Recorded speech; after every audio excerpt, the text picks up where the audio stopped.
Welcome back to Terraria Calamity Infernum, where I got my ass thoroughly, I cleared some bosses, man. I cleared some bosses, but it only gets worse from here. Only gets worse. It's freezing here in the UK right now, so we're all cozied up for this one. Where did we even start? I had objectives, like Eye of Cthulhu, and then starting some boss clearances, and then I didn't know where to go, because I've got, like, Queen Bee I can do, the brain of Cthulhu is a big one, and then whereof, because I've seen, I could do Skeletron, and I could do, the Perforators. But I don't know the order you're supposed to do them in. I'm kind of basing it on HP and, like, how fast they are and things like that. Like, okay, this thing is, like, infinitely quicker than I am.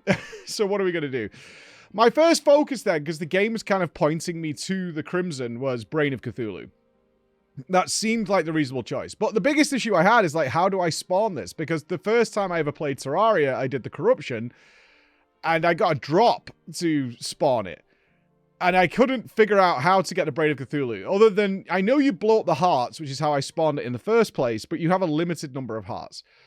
This is one of those things that I'm going to run into throughout this playthrough of what is like a vanilla way of doing things and what is the Calamity way of doing things, because Calamity makes things much easier for boss attempts by giving you a summon of every single boss.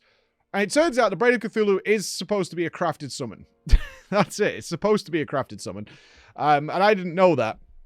So ultimately, at some point, I was like, okay, I want to try the Brain of Cthulhu. I built a little arena underground. And then got to work on this thing. Got to work on it. And my God, there was not enough room. And I was like, okay, I can't mine this wall. I don't have a pickaxe for it. So maybe we can summon it in the Crimson above ground. And you can. Thank God for that. Thank God for that. You could summon it above ground. I was like, all right, sweet. What a war. This was a war. Now, biggest issue I'm running into, which is problematic, and I did a little bit of research last night. Again, I'm not doing gearing and stuff blind, but the wiki I've been following is very old and very outdated, and this mod is very regularly updated, which is a testament to this community of like, okay, we want to tweak this, tweak that. It also kind of means that anything you did like a year ago is a little different now, but you've got the learning of how the bosses work and stuff, but your gear changes a lot. And I am wearing really bad gear, like, compared to where I should be. But I didn't know that. So I want you to be clear. If you're looking at it and going, oh, you should be, why are you using this? Why are you using that? That's what I thought I had access to. And I know now, the day after, it's not true. And there's a lot of extra things I could have got. So I'll be doing that today. Either way, the Brain of Cthulhu. This was a war. I was doing so little damage, and this thing hurt so badly. Like, every hit it did was, I think, 60 to 70 damage of my 200 HP, which meant I could be hit like 3 times and die. I got really good at the first couple of phases to do them, not hitless, but mostly, and it started turning into a longer fight where I could regen and hold off on potions. But either way, when the fight ramps up, it became very difficult. Very, very difficult. So I knew then I need to go and take kind of less damage. So off I went to earn money. That was my goal, was to earn money. Money is a big deal. I'm really on the fence, and maybe you guys can post down below. We're on the fence about what is a reasonable shortcut to take in terms of like having fun and what is not.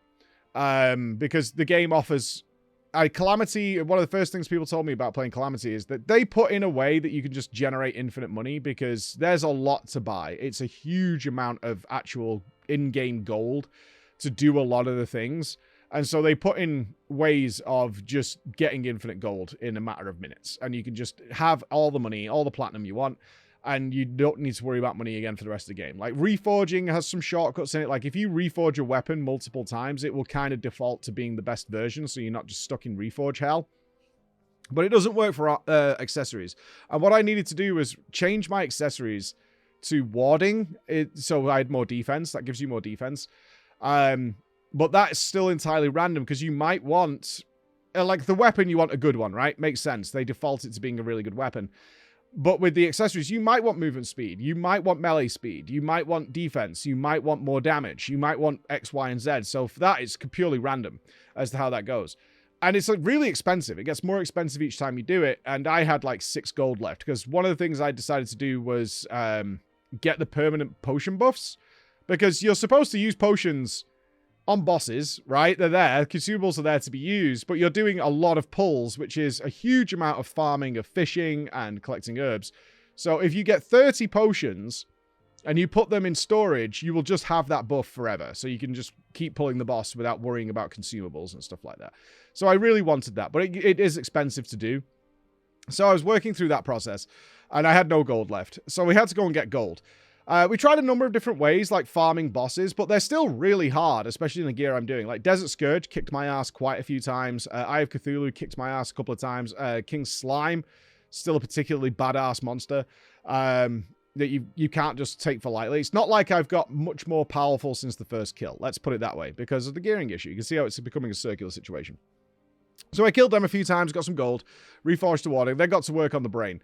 This was a really cool fight. This was a very, very cool fight. I actually very much enjoyed this. I did this melee, which I really enjoyed. It's very clear that if you want a more progression mindset, ranged or magic is probably better. But melee does a lot of damage, is really fun. And it got me to learn certain strategies, such as I used the Blade of Grass and I think the Volcano. I used 2 weapons. I definitely used 2 weapons because the Blade of Grass has an AoE that poisons. So while it was chasing me and I couldn't really stand still and melee it, I would poison it while it was chasing me and then go hard on the melee when it chilled out, which was really cool. And then go hard into the volcano for big melee damage. And this worked out into the most epic final. I think we should just play the clip of the final like 10% here, because it went on for a long, long time of having no health and no potions.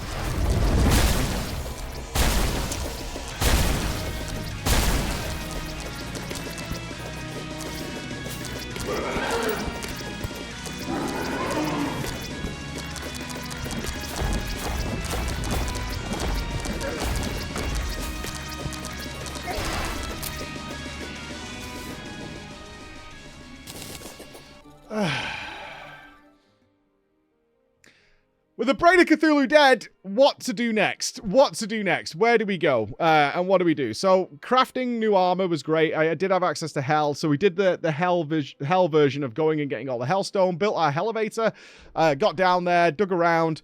There was apparently a bingo thing with my live stream of accidentally summoning the Wall of Flesh. Wasn't going to do that. But then deciding where to go and do other things. Now, I had built the Victide armor, so I was like, okay, we could probably go and do the Clam, or try out the Clam. So I went down there, built an arena, but I have no idea how you make this thing spawn. And now I've killed it, it does say it spawns naturally. It is just something that appears, because there's also a vendor inside it, which I didn't know. But built a little arena. This turned out to be the easiest fight we've done so far. Killed it on like the second pull, and got that out of the way, which was great. And again, down to running out of bosses at this point. We got Perforator, and I forgot we could do Skeletron at this point of the day. And Perforators and Queen Bee. Queen Bee needs a full arena building, and I already kind of had an arena for the Perforators. So that's where I spent my day, and I mean all day. This fight is brutal. It involved a lot of tweaking. One of the things that really frustrated me is no way in Terraria, seemingly, that I can find of swapping ammunition. So it ended up being a 4-phase fight that gets faster and faster, and it is brutal. It fills the arena with sludge, bullets, bullet hell everywhere, and it spawns different worms periodically. It spawns like a small worm, and then a larger worm, and then a huge worm at the end, and then there's another phase after it. Spoiler alert, I did not kill this, because reaching phase 4 the couple of times I did made it very apparent that I do not have the I mean, if I'd killed it already a million times and had infinite experience, sure, maybe. But for my first kill, I did not have the resources to do this final phase. I'm not even sure how I do it now. Needless to say, I was way too slow. This took all day. And ultimately, I ended up going and getting a mini shark. I had to farm some gold for that. Farmed a blood moon for gold to buy a mini shark because arrows were just too slow to hit the Perforator reasonably.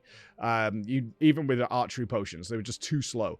And it also solved my ammo issue. So what I did is made meteorite bullets with the mini shark, and then I had a bow with jester arrows to pierce through the worms, and would do a weapon swap midway through in order to deal with these. I got really good at this. I'm actually proud of it. As much as people were memeing on me, I got really good at this fight. Like, I went for so long without getting hit, was starting to get adrenaline procs. But phase 4, I only reached it a couple of times. God damn. I still to this day have no clue. I think I've put maybe 30 pulls into this of learning, and I was running out of consumables, I was running out of bullets, I had no money, running out of arrows, all those kinds of things were becoming problematic. And so that's where I left my day, which is where I'm at now. Is I want to kill the Perforators today, and probably Skeletron and Queen Bee, and then move on to the Wall of Flesh. That would be a great day if we can get those 4 bosses down.